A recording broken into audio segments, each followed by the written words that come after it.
Hi there everyone, this is your friend Jake, and then in this tutorial video guys, I would like to share with you a program that I wrote in my book, Area of the Circle Solver in Python Programming Language.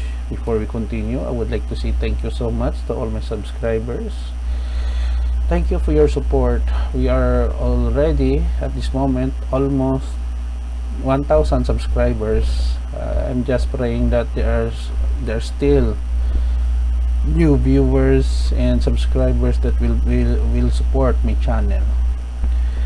If you are new with my channel and then you like this video, please leave a comment, click the notification bell so that you will be notified with my newly uploaded video, and don't forget to share, and please support my channel by subscribing. So let's get started. I'm using there are some question what type of IDE that I'm using, or integrated development environment. So basically it is a community edition of pycharm 2020.3. so it is free to download in the website of JetBrains.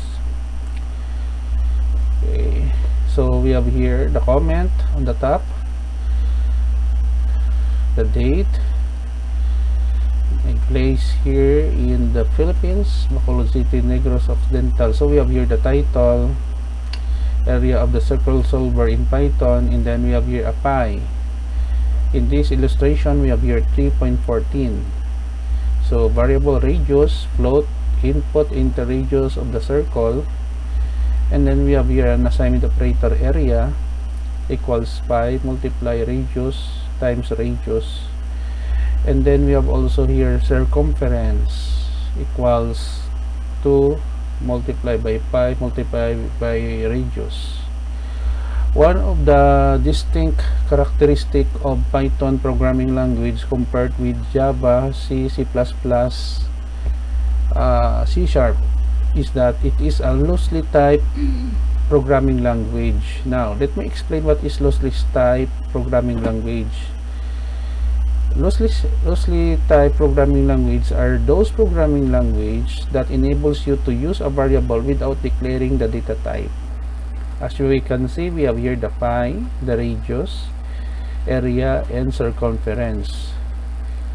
I just type this variable without specifying its data type. So this is the characteristic. Other programming language that also has a loosely typed characteristic is, other than Python, is Perl, PHP, and Ruby. So print area of a circle first into area, circumference of a circle percent circumference, and a program. So after explain, let us run the code in pycharm. So we have your area of the circle solver in Python. Enter the radius of the circle. Let's say we have 15.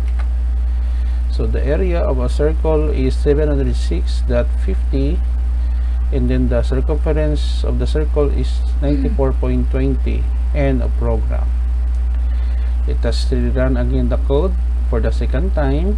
Let's say we have here 67.12. So with the radius of the circle 67.12, the area of the circle is 14,146.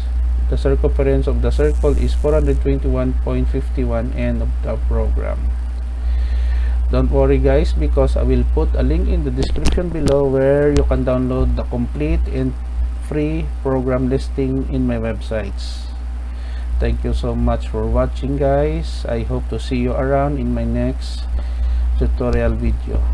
Before we end, if you like this video tutorial, please hit the like button. Don't forget to share in social media, and please support my channel by subscribing.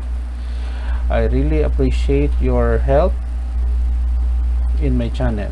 This is your friend Jake saying see you in the next video tutorial guys. Bye bye for now.